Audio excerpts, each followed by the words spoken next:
Hi, everybody. It's 12 o'clock Central. Greg is hopping with energy. Maybe we'll ask him about that in a second. But welcome to episode 27 of Ask Us Anything. You can tell, hey, we're both wearing KaiNexus shirts today. I'm Mark Graban, Senior Advisor with KaiNexus. Thanks for joining us. And we are joined by Greg Jacobson. I'm the CEO and one of the two co-founders of KaiNexus. I'm sorry I don't have a KaiNexus coffee mug today. That would have completed because I'm using the Yeti. Yeah, see that's a great mug. I've got I've got one of those. So in the spirit of ask us anything, like why are you so bouncing full of energy today? So I could answer this question in a short way, but I'm going to answer it in a long way. All right. So I am in my mid 40s, and everyone told me that in my 40s my body would start breaking down, and I didn't necessarily believe it because I really had no medical issues of significance. And in November, on November 2nd, I ruptured my ACL playing squash, which is what I love to do.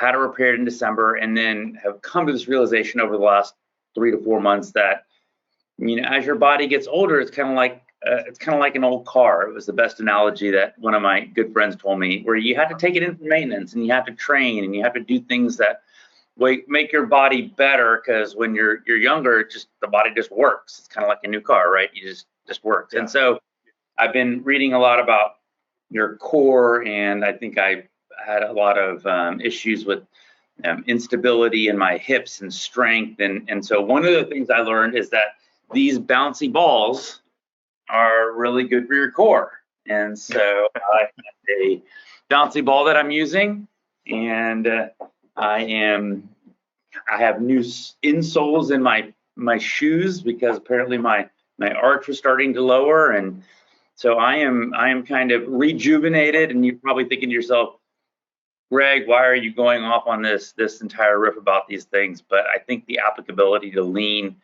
is literally one-to-one, because if you think that you're going to develop a culture of continuous improvement by simply training everybody and then kind of walking away without continuing to add energy, then I think you are going to be severely disappointed. And I think that's the same case if I think I'm going to be able to go out and play high level squash 2 or 3 times a week without taking care of my body and doing all the other training that you need to do in order to run around a squash court. Then I was severely disappointed with my ACL rupture. So anyway. Well, and when you talk about taking care of your body and being proactive and not just getting it fixed better every time it breaks down, I mean, that reminds me of the lean concept of TPM, or total productive maintenance. Sometimes it's called total preventive maintenance. But the idea is to take care of your machinery to keep it running. And I think there are parallels to health. I mean, you're an ER physician. You're often treating people after something's already gotten too bad, where one health challenge for ourselves as individuals is, no offense to you and other ER doctors, but how do we keep ourselves healthy and in one piece to avoid trips to the ER or the doctor? There's nothing more than ER doctors want than to really not treat patients that this all could have been prevented. There's absolutely no, I mean, there even if we optimize all of our prevention, there is 100% still a role for an emergency department. So there's nothing more frustrating as an ER doc than just kind of seeing people that come back in, and that all of this could have been prevented if people would take better care of their body or have better compliance. But I'll be honest with you, a lot of this has to do with habits. It's why we talk about the power of habit with Duhigg. It's why I gave out a copy of James Clear's Atomic Habits at our annual meeting in January. Another non-lean book that is super important if you are working on a transformation or working in continuous improvement organization. Understanding basic behavioral science of how we can start doing something repetitive is absolutely fundamental and absolutely critical to be successful in this type of improvement work. Yeah. So speaking of improvement work, we have questions about improvement work. So we'll go ahead and jump in. So there's a question here. How do you convince management that implementing lean is a long-term methodology? So you could say, how do you convince a patient to do things that are less expensive, to maintain health instead of going and fixing illness after the fact? But really back to the core of the question, I think there's a couple interesting pieces. So, first off, lean is a long-term methodology. If you look at the Toyota Way principles, the 14 principles from Jeff Liker's book that he developed in conjunction with Toyota, principle number 1 is all about making decisions based on the long term, even at the expense of the short term. That is, I think, number 1 for a reason, and it's one of the most important. And I think maybe the failure to embrace that is one of the biggest causes of lean not taking root in an organization. So how do we convince management of that, or convince management of anything? We can share those elements of the Toyota philosophy instead of just sharing lean tools. How do we help management discover this for themselves? Do we introduce them to other executives who already share this belief? That might be one way. Greg, what are your thoughts on? Well, I mean, for one, I think this is an awesome question. Number 2, I think we could probably do a webinar on this.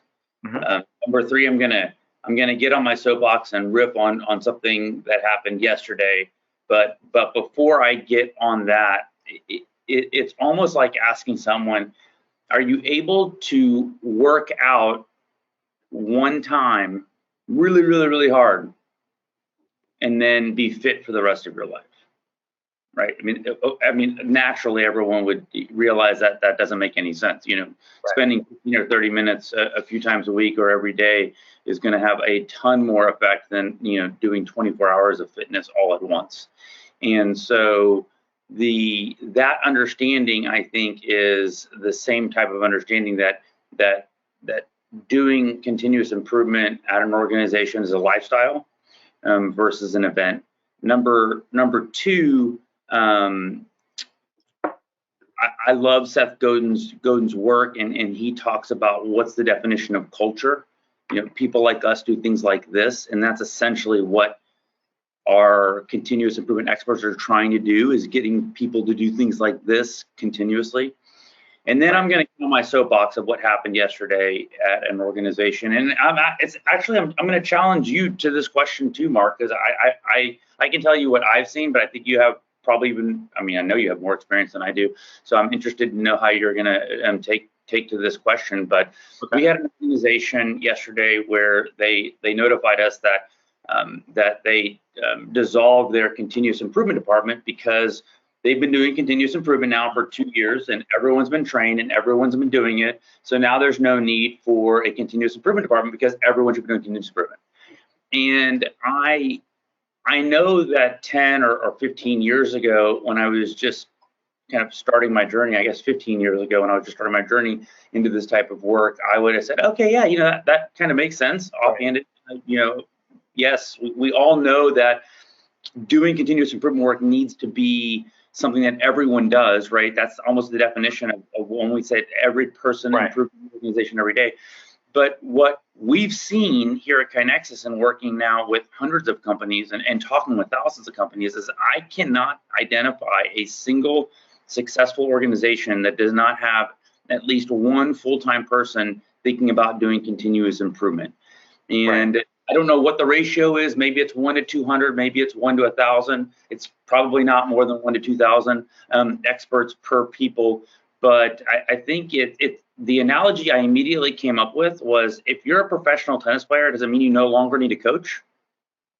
I mean, of course not. I mean, top 10 players all have coaches. In fact, they have some of the best coaches. And so while 100% the CI, the experts shouldn't be doing the improvement work, they should be helping coach. But for us to think that once it becomes a long-term thing and everyone's trained and everyone's doing it, that we can kind of rip out the continuous improvement folks is, I think, a huge fallacy in thought process, and that is 100% not a biased answer, because I don't get paid to be a CI expert at organizations. Like, Yeah. Right. So, well, I'm throwing it out there, Mark. Well, I agree with you. Look, I mean, even Toyota still has a central TPS group. In Japan, they still have a total quality management group. Like you said, the intent of a group like that is not to go and do it, but they may be master coaches, trainers, keepers of the standards, if you will. There's still a role for that. So I've heard of manufacturing companies, hospitals that will say, yeah, this is embedded.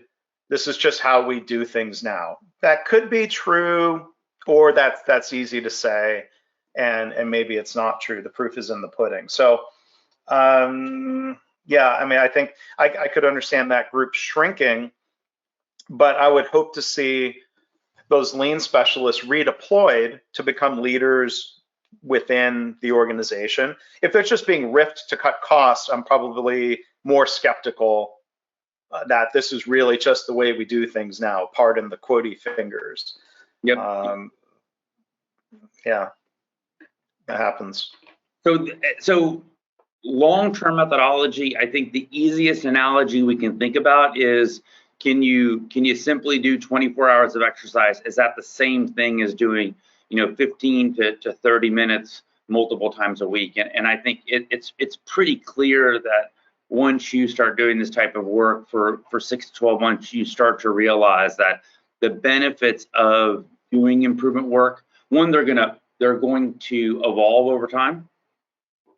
I think you're going to initially see, people getting engaged, and we kind of see the categories of improvements that people make with very kind of personal employee satisfaction, and then we start to see people move into things like, customer or patient safety, and then even kind of tertiarily evolve into cost savings and really kind of healthy financial type things. So one, there's going to be that, but two, this is definitely not a fad kind of exercise or diet. You're not going to scratch the surface of what this can do for your organization. Yeah, I mean, there are parallels thinking back to, again, like to health and events or one-off things versus thinking of lean as a lifestyle change. I've had people ask, oh, is lean just a fad? I'm like, well, it's only a fad in organizations that are susceptible to fads. Right.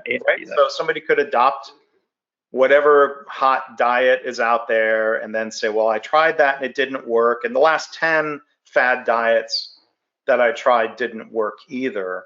At some point, you think, well, it's not a matter of bolting on some sort of methodology. I need to step back and try to figure out root causes for low organizational performance or root causes of our individual health. It might not be only about diet. It might not only be about exercise. There's different aspects to look at. So, I think maybe just wrapping up the question. If I'm working with an organization, I've worked with some that are very serious about lean being a long-term commitment. That they realize culture change is not easy, it's not fast, but it's necessary and it's meaningful. I don't know if we can create the belief. If somebody is already convinced that lean is just a bunch of short-term tools and cost-cutting exercises, I don't know if you can convince them that lean is at its best, at its core, a long-term methodology. You can introduce people to the idea, but you can't convince them, I don't think. It'd be a great question for Mark Chapman, who I think is coming up with a webinar. I mean, he's going to talk about the neuroscience of changing your mind about things. And so it'd be a good plug for a fellow ER doctor, a friend of Kinex, someone that has seen on the front line real impact to patient care by utilizing lean and continuous improvement principles. Yeah. Yeah, and Mark's webinar is indeed coming up on March 3rd. It's titled "A Great Idea Isn't Enough for Successful Change." It's March 3rd. You can register for that now or after we're done here at kinexus.com/webinars. That registration is open right now. But talking about let's go back to the second question. While CI, continuous improvement, has been around for a long time with many different tools for continuous improvement, what are the most recent new tools or systems of continuous improvement that are gathering momentum? In the question asks in the manufacturing industry primarily. We could probably answer this more broadly. I think there's one that probably comes to mind right away. Greg, you can go first. Well, I mean, KaiNexus is the one that comes to mind, you know, for me, and I'll just say simply this kind of recognition. I'll answer it generally and then specifically, but this recognition that paper and bulletin boards, while they are, I mean, I'm using paper now. I love paper for certain things. They do not foster collaboration, especially when people are distributed within space and in time, and they break down when you're trying to do this across a really large, you know, 1,000 person, 5,000 person, 20,000, 50,000 places that might have factories literally over multiple continents. And so I think there is this recognition. I've seen it just in my short time back in 08, 09 when I was talking to people about utilizing technology to facilitate this type of work. There was a lot of resistance to it, and now there really isn't that much resistance. It's a matter of kind of figuring out, well, how can it truly add value and not get in the way? And so obviously I'm biased, and I think KaiNexus is the best platform to do that. And then a quick plug, simply because we've just been listening to our customers for 10 years and doing a PDSA cycle over and over and over. And so I feel like we've hit a lot of the things that our customers and continuous improvement experts feel that technology can really add value. But so to me, that's obviously the natural thing that I think of. But you want to add to that, Mark? Or? Yeah, so I mean, there's different ways of answering the question about systems. So yeah, KaiNexus is one. In terms of methodologies, I don't know if tool is quite the right word, but the book Toyota Kata by Mike Rother was probably published about 10 years ago. I don't know the exact date. And Greg is sitting there in Austin this week. I've attended it before. Well, I haven't attended KataCon, but our friends at Lean Frontiers, I've attended some of their events in the past, and those are great events. KataCon 6 was being held in Austin this week, and Greg, you weren't there, but KaiNexus had some representation there, I know. KaiNexus was there. It was a great opportunity for us because literally it was a quarter mile from our Austin office, and so we had an opportunity to take a bunch of people that typically don't go to conferences to go to conferences. So, for example, Adam Darnell, who leads our training enablement, was with one of our sales folks, Matt Banna. And so every day he brought a different person to kind of experience his Gemba, if you will. And in fact, the entire team, I'm alone in the office right now because the entire team just went to have lunch at the hotel and peek at the booth. And I think it's where our user conference is going to be, KaiNexicon, and in September. So if you a KaiNexus customer, our website is up and we are taking registrations for that as well. But it's been a good event. I think, Mark, you spent a few days there as well. Well, I want to go to KataCon one day, and I'm very much a beginner when it comes to learning the Toyota Kata methodology. In fact, the book came out in the middle of 2009, so I wasn't too far off about how long that's been around. And I'll tell you, my first impression, which now I've learned was, I think, not the most accurate impression, because I looked, I know Mike Rother's work. I respect him immensely from previous work. But when I first learned about Toyota Kata, I wondered, well, like, I already know Kaizen, plan, do, study, adjust cycles. Like, do I really need another word? Do I really need another methodology? And as I've given it more of a chance, and wouldn't claim to have ever been really deeply a practitioner of Toyota Kata. I know there are a lot of people out there who are. Like, I think it does add an additional helpful framework in a couple of ways of getting more intentional about coaching others in their problem solving instead of being the problem solver yourself. Having a bit of a framework that's not just reacting to problems, but also looking at opportunities and needs, to raise performance. Toyota Kata gives a way of not having to do an all or nothing moonshot, but in a very incremental, learning, experimental, structured way, try to get from here to there in many steps. So I think there's a lot of it where I think, yeah, that does feel comfortable, that does feel familiar, but I've kind of come around to see that yes, it does add some unique perspectives and tactics that I think are really helpful.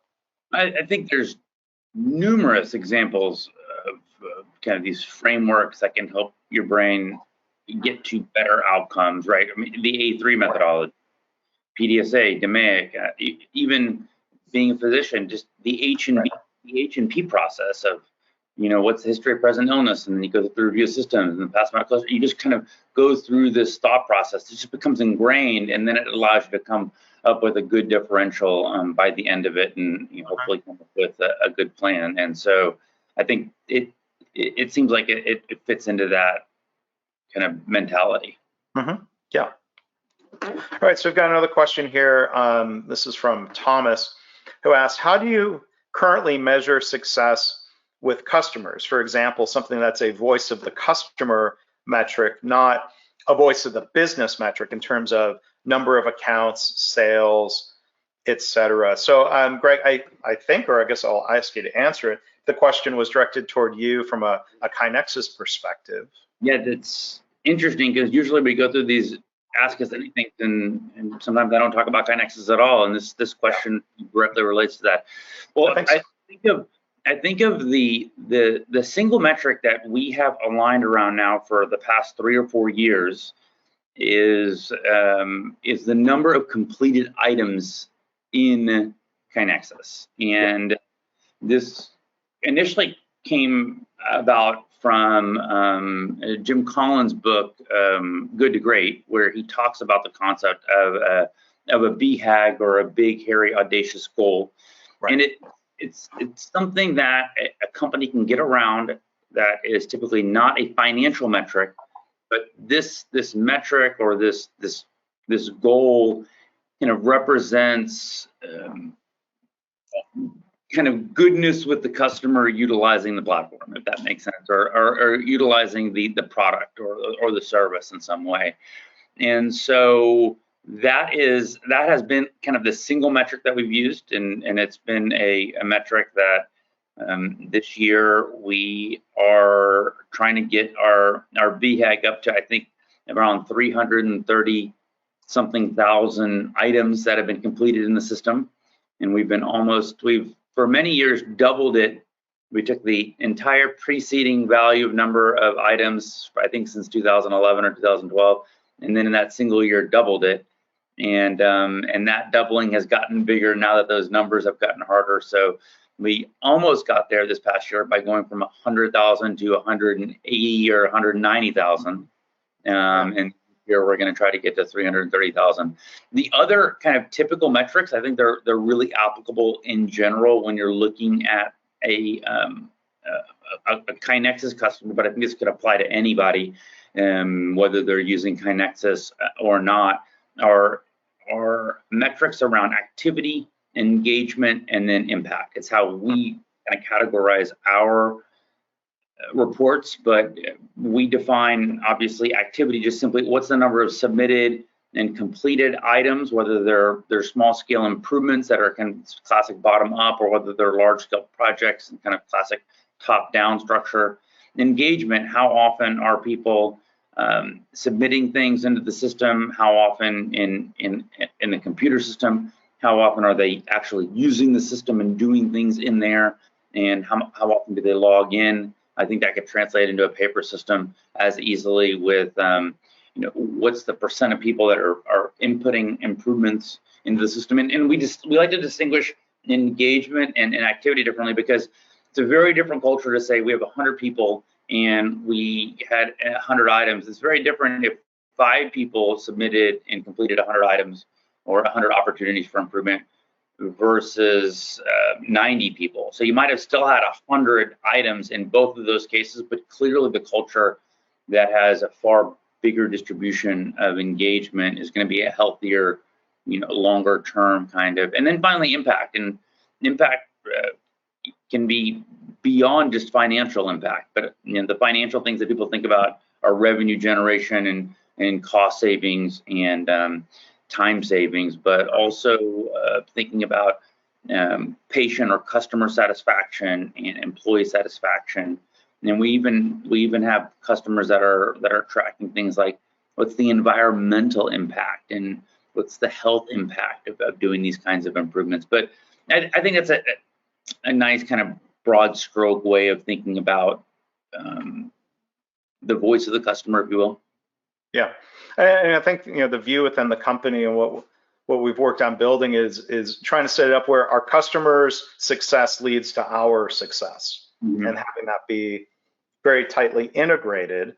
Again, I think about healthcare and bring it back to the idea of fixing illness more quickly versus helping keep people healthy. One thing American healthcare is really struggling with is aligning incentives and compensation around keeping patients healthy and out of the hospital and out of expensive treatments is also then financially beneficial for the providers. There have been experiments over the past decades in different forms of trying to align those incentives. So we're paying for outcomes instead of paying for activity, but that's still very challenging in a complex system.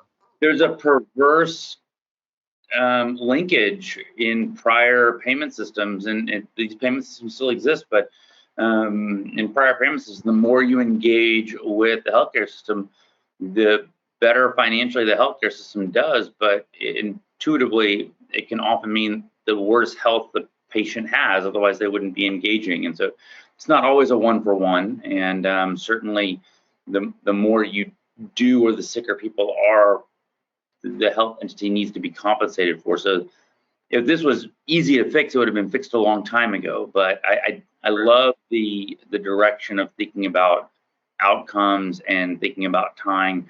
And can I just say I'm using this health? We signed up with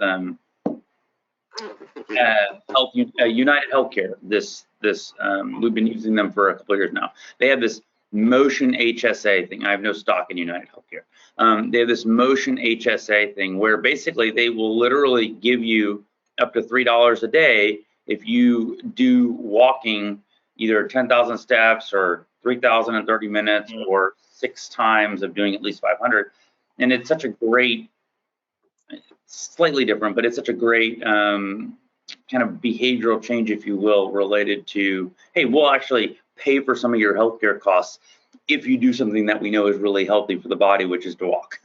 So yeah, that's interesting, because I've heard different reports or people talking about debunking the idea of 10,000 steps being really important. Why 10,000? There's a story I think is true, that there was a Japanese manufacturer of pedometers who was the first to develop a pedometer with 10 that could display 10 digits. So of course 10,000 is the lowest number with 5 digits, and supposedly this company promoted, because if you had a pedometer that could only count up to 9,999, clearly you need to upgrade to the better pedometer. And so I think it's interesting to think about what's easily measurable and what is a really meaningful measure.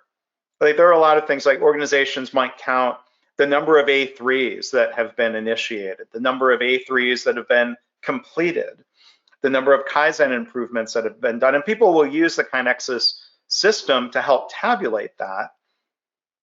But it runs the risk, and we have to be careful when we work with our customers to help make sure that this doesn't become dysfunctional, where people are just churning out A3s to hit a quota or a count, and maybe they're not done very well. An A3 that has really rigorous, well thought out root cause analysis that's gotten input from all the right people, and it has countermeasures that are tested and truly evaluated, as opposed to just saying, oh, we implemented that and now we're done.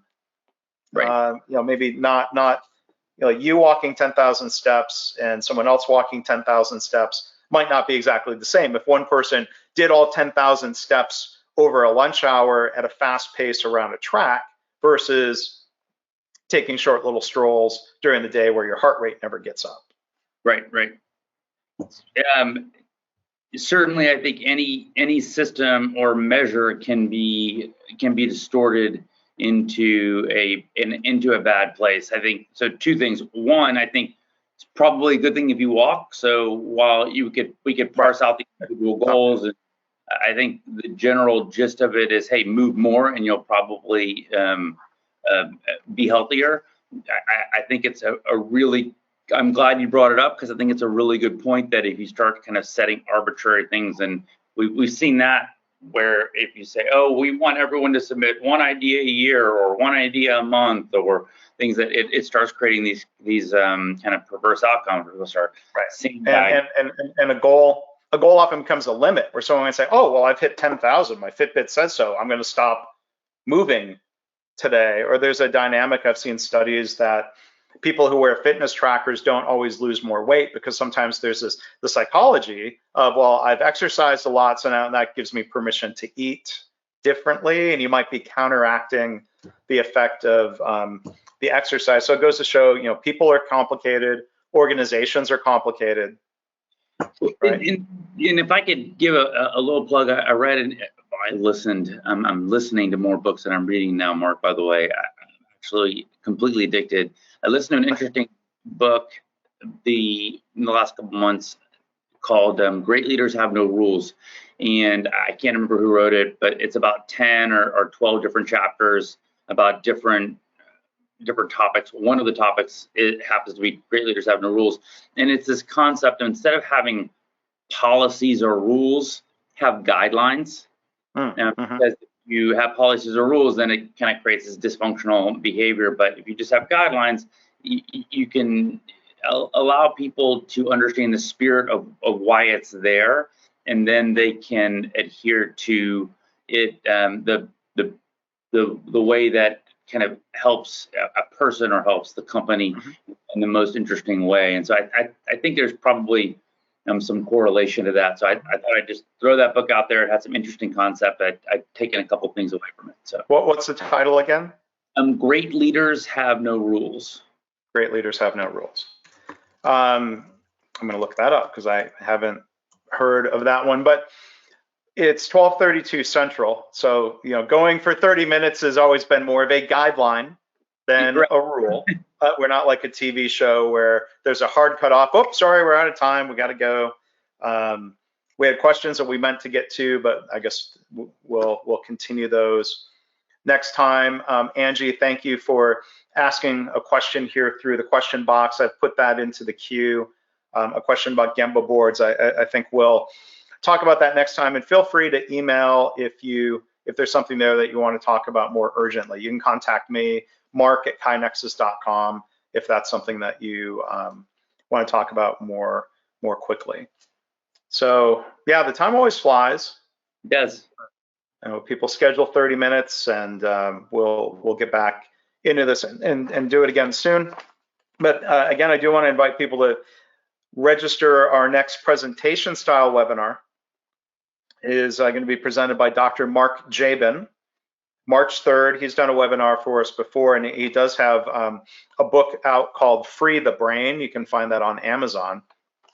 And again, the webinar is going to be titled, A Great Idea Isn't Enough for Successful Change. That's a lesson I've certainly learned the hard way during my career, and a good thought to try to keep in front of the brain as often as possible. So, Greg, anything else you want to share with us before we wrap up? I always like to remind people that today is no better of a day than any other day to start doing continuous improvement. So even if it's just 2 minutes of a tiny change that you can make, please do it, and keep spreading continuous improvement. And I guess the other way, this is the KaiNexus way of signing off. We'll see everyone next time. Thanks, Greg. Thanks, Mark.